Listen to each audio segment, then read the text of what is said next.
Good morning, folks. This is your old pal, Uncle Al, having a little bit morning coffee.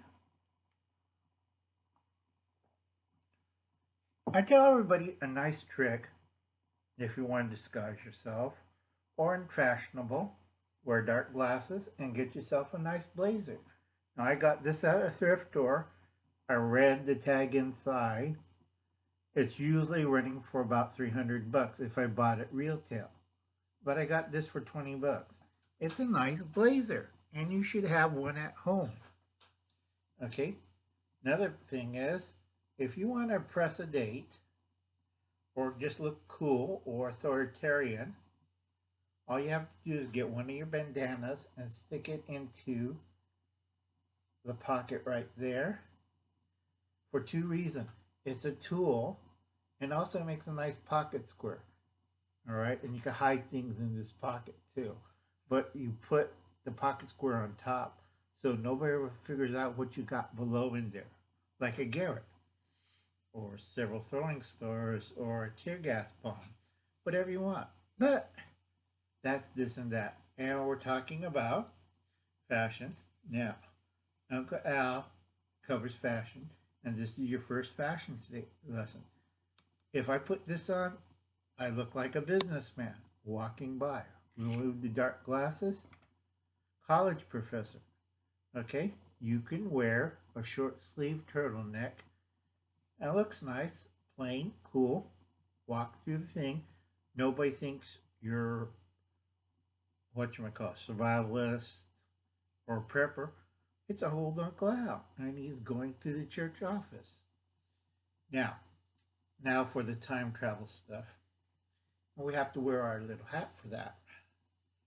Okay, so unlike a lot of people who are panicking right now, couldn't get a steak at the steakhouse or couldn't get their hamburger or their quick meal or whatever at their local restaurants, reason why is they're understaffed. If you can't wait 20 minutes, and like I said, you're too dependent on smartphones. Go cook it yourself at home if you want to save time, or go when nobody else is go. If you go at 5 o'clock, noon, when people are coming home looking for a quick meal, it's going to be packed and you're going to wait a half an hour to an hour. All right, don't have to do that. Go earlier or go later or cook it yourself at home. Don't catch it in the rushes. Second of all, forget about convenience. There is no going to be convenience for the next 3 to 5 years until you get rid of Captain Crazy or donate $2 to old Uncle Al. I don't think you're not going to do either one.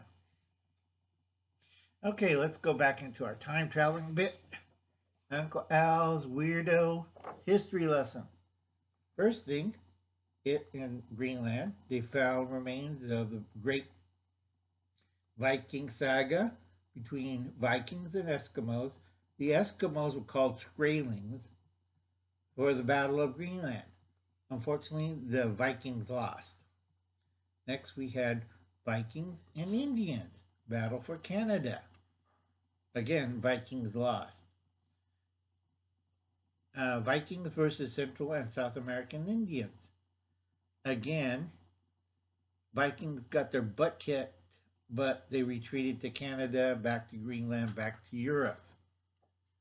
And that staved off the invasion of Europeans into the American continent for another 800 years. So remember, folks, history kind of changes bit by bit. Now, the inhabitants of North America, okay, Indians versus Vikings, Indians versus samurai, Indian versus Egyptians. Vikings were up and down the East Coast. Indians versus samurais. Samurais came here for lumber because there's 3 temples or 4 temples in Japan that has redwood posts, and redwoods are not native to Japan. Indians versus samurai. The samurai thought this was a dump. They looked around, traded with the natives, say thank you, ate their food, and left. was not worth the trip because they did the long trip from Japan all the way to Alaska, all the way down, and here. They reached to the Central Valley, and still they thought this place was a dump. Okay? So they didn't really colonize it. If Japan had colonized and went through the long route, Christopher Columbus like, oh my God, there's Japanese in America. Yeah, and get your butt kicked back to Spain. Okay, so Samurai took a wise decision. It wasn't cost effective to colonize the Americas.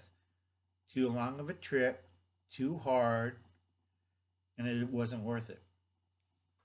Next thing, Indians versus Egyptians. Now, if you look in Texas, New Mexico, and Arizona, there's traces of the Egyptians. And people always wonder, where do Uncle Alan get these weird knowledge?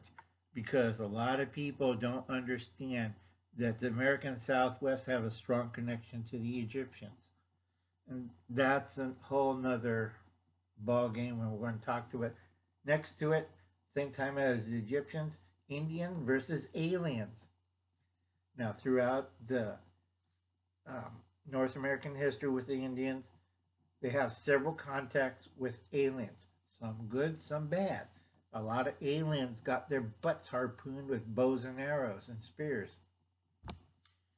And then, because of that long time span, the Indians kind of noticed during the holes, like I said, phase 6, it comes in cycles.